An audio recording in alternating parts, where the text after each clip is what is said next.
दोस्तों नमस्ते। प्रेमचंद की कहानियाँ। तेंतर आखिर वही हुआ जिसकी आंशिका थी, जिसकी चिंता में घर के सभी लोग और विशेषत प्रसूता पड़ी हुई थी। तीनों पुत्रों के पश्चात कन्या का जन्म हुआ। माता सौर में सूख गई, पिता बाहर आंगन में सूख गए, और की वृद्ध माता सौर द्वार पर सूख गई। अनर्थ महानर्थ भगवान ही कुशल करे तो हो। ये पुत्री नहीं राक्षसी है। इस अभागिनी को इसी घर में जाना था। आना था तो कुछ दिन पहले क्यों न आई। भगवान सातवें शत्रु के घर भी तेंतर का जन्म न दें। पिता का नाम था पंडित दामोदर दत्त। शिक्षित आदमी थे, शिक्षा विभाग ही में नौकर भी थे, मगर इस संस्कार को कैसे मिटा देते जो परंपरा से हृदय में जमा हुआ था कि तीसरे बेटे की पीठ पर होने वाली कन्या अभागिनी होती है, या पिता को लेती है, या पिता को, या अपने को। उनकी वृद्धा माता लगी नवजात कन्या को पानी पी पी कर कोसने, कल मुन्ही है, कल मुही। न जाने क्या करने आई हैं यहाँ। किसी बांझ के घर जाती तो उसके दिन फिर जाते।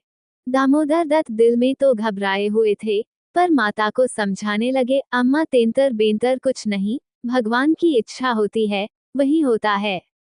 ईश्वर चाहेंगे तो सब कुशल ही होगा। गाने वालियों को बुला लो, नहीं लोग कहेंगे 3 बेटे हुए तो कैसे फूली फिरती थी, एक बेटी हो गई तो घर में कोहराम मच गया। माता अरे बेटा, तुम क्या जानो इन बातों को, मेरे सिर तो बीत चुकी हैं, प्राण नहीं में समाया हुआ है। तेंतर ही के जन्म से तुम्हारे दादा का देहांत हुआ। तभी से तेंतर का नाम सुनते ही मेरा कलेजा कांप उठता है। दामोदर, इस कष्ट के निवारण का भी कोई उपाय होगा।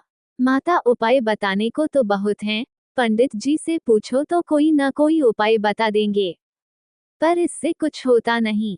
मैंने कौन से अनुष्ठान नहीं किए, पर पंडित जी की तो मुठियां गर्म हुई। यहाँ जो सिर पर पढ़ना था वह पढ़ ही गया। अब टके के पंडित रह गए हैं, जजमान मरे या जिए उनकी बला से उनकी दक्षिणा मिलनी चाहिए।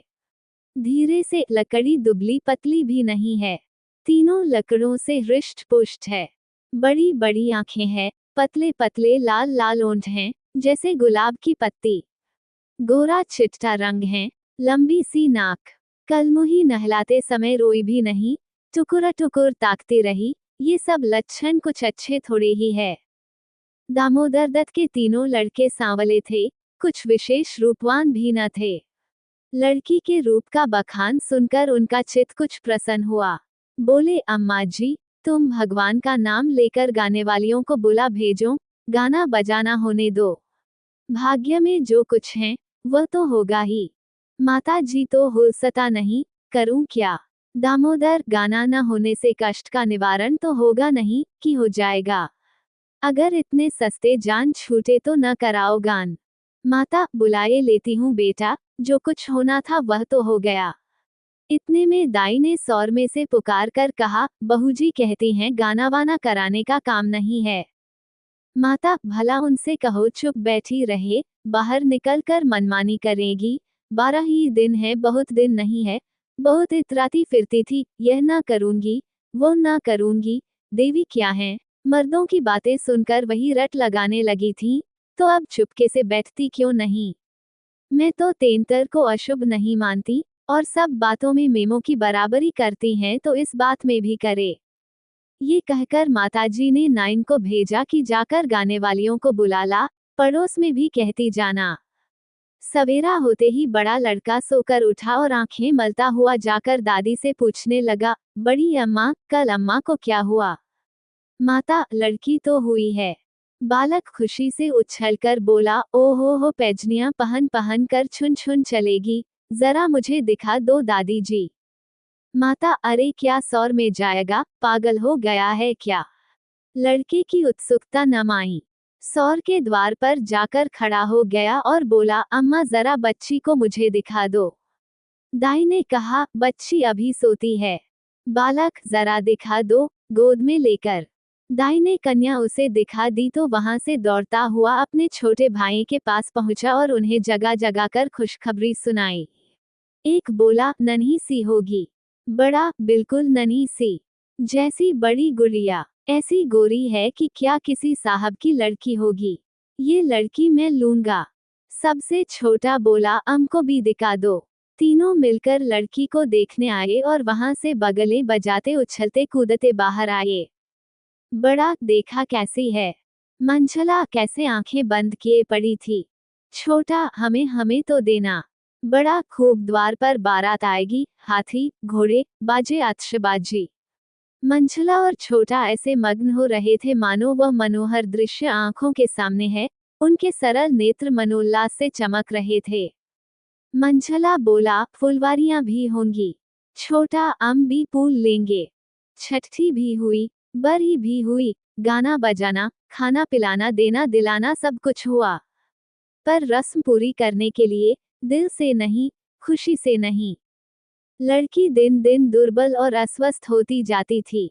माँ उसे दोनों वक्त अफीम खिला देती और बालिका दिन और रात को नशे में बेहोश पड़ी रहती। जरा भी नशा उतरता तो भूख से विकल होकर रोने लगती।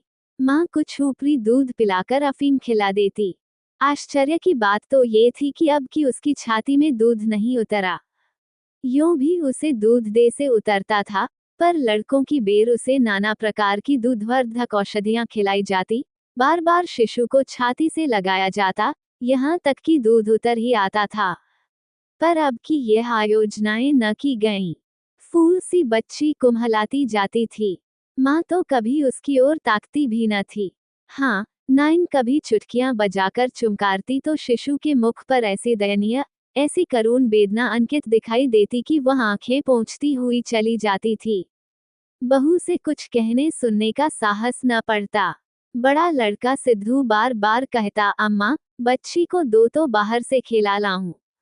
पर माँ उसे झिड़क देती थी। 3-4 महीने हो गए। दामोदर दत्त रात को पानी पीने उठे तो देखा कि बालिका जाग रही है। सामने ताक पर मीठे तेल का दीपक जल रहा था। लड़की टकटकी बांधे उसी दीपक की ओर देखती थी और अपना अंगूठा चूसने में मग्न थी। चुभ चुभ की आवाज आ रही थी। उसका मुख मुरझाया हुआ था, पर वह न रोती थी न हाथ पैर फेंकती थी, बस अंगूठा पीने में ऐसी मग्न थी मानो उसमें सुधा रस भरा हुआ है। वह माता के स्तनों की ओर मुंह भी नहीं फेरती थी, मानो उसका उन पर कोई अधिकार है नहीं, उसके लिए वहां कोई आशा नहीं। बाबू साहब को उस पर दया आई। इस बेचारी का मेरे घर जन्म लेने में क्या दोष है? मुझ पर या इसकी माता पर कुछ भी पड़े, उसमें इसका क्या अपराध है? हम कितनी निर्दयता कर रहे हैं कि कुछ कल्पित अनिष्ट के कारण इसका इतना तिरस्कार कर रहे हैं। मानो कि कुछ अमंगल हो भी जाए तो क्या उसके भय से इसके प्राण ले लिए जाएंगे? अगर अपराधी है तो मेरा प्रारब्ध है। इस नन्हे से बच्चे के प्रति हमारी कठोरता क्या ईश्वर को अच्छी लगती होगी? उन्होंने उसे गोद में उठा लिया और उसका मुख चूमने लगे। लड़की को कदाचित पहली बार सच्चे स्नेह का ज्ञान हुआ। वह हाथ पैर उछालकर गूं गूं करने लगी और दीपक की ओर हाथ फैलाने लगी। उसे जीवन ज्योति सी मिल गई। प्रातःकाल दामोदर दत्त ने लड़की को गोद में उठा लिया और बाहर लाए। स्त्री ने बार बार कहा, उसे पड़ी रहने दो। ऐसी कौन सी बड़ी सुंदर है, अभागिन रात दिन तो प्राण खाती रहती हैं, मर भी नहीं जाती कि जान छूट जाए। किंतु दामोदर दत्त ने न माना। उसे बाहर लाए और अपने बच्चों के साथ बैठकर खिलाने लगे। उनके मकान के सामने थोड़ी सी जमीन पड़ी हुई थी। पड़ोस के किसी आदमी की एक बकरी उसमें आकर चरा करती थी। इस समय भी वह चर रही थी। बाबू साहब ने बड़े लड़के से कहा, सिद्धू जरा उस बकरी को पकड़ो, तो इसे दूध पिलाएं, शायद भूखी है बेचारी। देखो, तुम्हारी नन्ही सी बहन है न, इसे रोज हवा में खिलाया करो। सिद्धू को दिल लगी हाथ आई। उसका छोटा भाई भी दौड़ा। दोनों ने घेर कर बकरी को पकड़ा और उसका कान पकड़े हुए सामने लाए। पिता ने शिशु का मुंह बकरी थन में लगा दिया। लड़की चुबलाने लगी और एक क्षण में दूध की धार उसके मुंह में जाने लगी, मानो टिमटिमाते दीपक में तेल पड़ जाए। लड़की का मुंह खिल उठा। आज शायद पहली बार उसकी क्षुधा तृप्त हुई थी। वह पिता की गोद में हुमक हुमक कर खेलने लगी। लड़कों ने भी उसे खूब नचाया कुदाया। उस दिन से सिद्धू को मनोरंजन का एक नया विषय मिल गया। बालकों को बच्चों से बहुत प्रेम होता है। अगर किसी घोंसले में चिड़िया का बच्चा देख पाए हम तो बार बार वहां जाएंगे। देखेंगे कि माता बच्चे को कैसे दाना चुगाती है, बच्चा कैसे चोंच खोलता है, कैसे दाना लेते समय परों को फड़फड़ा कर चेचे करता है। आपस में बड़े गंभीर भाव से उसकी चर्चा करेंगे, अपने अन्य साथियों को ले जाकर उसे दिखाएंगे। सिद्धू ताक में लगा देता, कभी दिन में 2-2 3-3 बार पिलाता। बकरी को भूसी चोकर खिलाकर ऐसा परचा लिया कि वह स्वयं चोकर के लोभ से चली आती और दूध देकर चली जाती। इस भांति कोई 1 महीना गुजर गया, लड़की हृष्ट पुष्ट हो गई, मुख पुष्प के समान विकसित हो गया। आंखें जग उठी, शिशुकाल की सरल आभा मन को हरने लगी। माता उसको देख देख कर चकित होती थी। किसी से कुछ कह तो न सकती, पर दिल में आशंका होती थी कि अब वह मरने की नहीं, हम ही लोगों के सिर जाएगी। कदाचित ईश्वर इसकी रक्षा कर रहे हैं, जब ही तो दिन दिन निखरती आती है, नहीं अब तक ईश्वर के घर पहुंच गई होती। मगर दादी माता से कहीं ज्यादा चिंतित थी। उसे भ्रम होने लगा कि वो बच्चे को खूब दूध पिला रही हैं, सांप को पाल रही है। शिशु की ओर आंख उठाकर भी न देखती। यहाँ तक कि एक दिन कह बैठी, लड़की का बड़ा छोह करती हो। हाँ भाई, माँ हो कि नहीं, तुम न छोह करोगी तो करेगा कौन? अम्मा जी, ईश्वर जानते हैं जो मैं इसे दूध पिलाती हूँ। अरे तो मैं मना थोड़े ही करती हूँ, मुझे क्या गरज पड़ी है कि मुफ्त में अपने ऊपर पाप लूं, कुछ मेरे सिर तो जाएगी नहीं। अब आपको विश्वास ही ना आए तो क्या करें? मुझे पागल समझती हो, वह हवा पी पी कर ऐसी हो रही है। भगवान जाने अम्मा, मुझे तो अचरज होता है। बहू ने बहुत निर्दोषिता जताई, किंतु वृद्धा सास को विश्वास न आया। उसने समझा, वो मेरी शंका को निर्मूल समझती है, मानो मुझे इस बच्ची से कोई बैर है।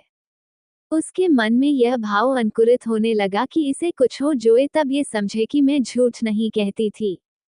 वह जिन प्राणियों को अपने प्राणों से भी अधिक समझती थी, उन्हीं लोगों की अमंगल कामना करने लगी, केवल इसलिए कि मेरी शंकाएं सत्य आ जाएं। वो ये तो नहीं चाहती थी कि कोई मर जाए, पर इतना अवश्य चाहती थी कि किसी के बहाने से मैं चेता दूं कि देखा, तुमने मेरा कहा न माना, यह उसी का फल है। उधर सास की ओर से ज्यों ज्यों ये द्वेष भाव प्रकट होता था, बहू का कन्या के प्रति स्नेह बढ़ता था। ईश्वर से मनाती रहती थी कि किसी भांति 1 साल कुशल से कट जाता तो इनसे पूछती। कुछ लड़की का भोला भाला चेहरा, कुछ अपने पति का प्रेम वात्सल्य देखकर भी उसे प्रोत्साहन मिलता था। विचित्र दशा हो रही थी, न दिल खोलकर प्यार ही कर सकती थी, न संपूर्ण रीति से निर्दय होते ही बनता था, न हंसते बनता था न रोते। इस भांति 2 महीने और गुजर गए और कोई अनिष्ट न हुआ। तब तो वृद्धा सासव के पेट में चूहे दौड़ने लगे। बहू को 2-4 दिन ज्वर भी नहीं जाता कि मेरी शंका की मर्यादा रह जाए। पुत्र भी किसी दिन पैरगाड़ी पर से नहीं गिर पड़ता, न बहू के मैके ही से किसी के स्वर्गवास की सुनावनी आती है। एक दिन दामोदर दत्त ने खुले तौर पर कह भी दिया कि अम्मा, ये सब ढकोसला है, 3-3 लड़कियां क्या दुनिया में होती ही नहीं, तो सबके सब माँ बाप मर ही जाते हैं। अंत में उसने अपनी शंकाओं को यथार्थ सिद्ध करने की एक तरकीब सोच निकाली। एक दिन दामोदर दत्त स्कूल से आए तो देखा कि अम्मा जी खाट पर अचेत पड़ी हुई हैं, स्त्री अंगीठी में आग रखे उनकी छाती सेक रही हैं और कोठरी के द्वार और खिड़कियां बंद है। घबरा कर कहा, अम्मा जी, क्या दशा है? स्त्री, दोपहर ही से कलेजे में एक शूल उठ रहा है, बेचारी बहुत तड़फ रही है। दामोदर, मैं जाकर डॉक्टर साहब को बुला लाऊं ना? देर करने से शायद रोग बढ़ जाए। अम्मा जी कैसी तबीयत है? माता ने आंखें खोली और कराहते हुए बोली, बेटा तुम आ गए।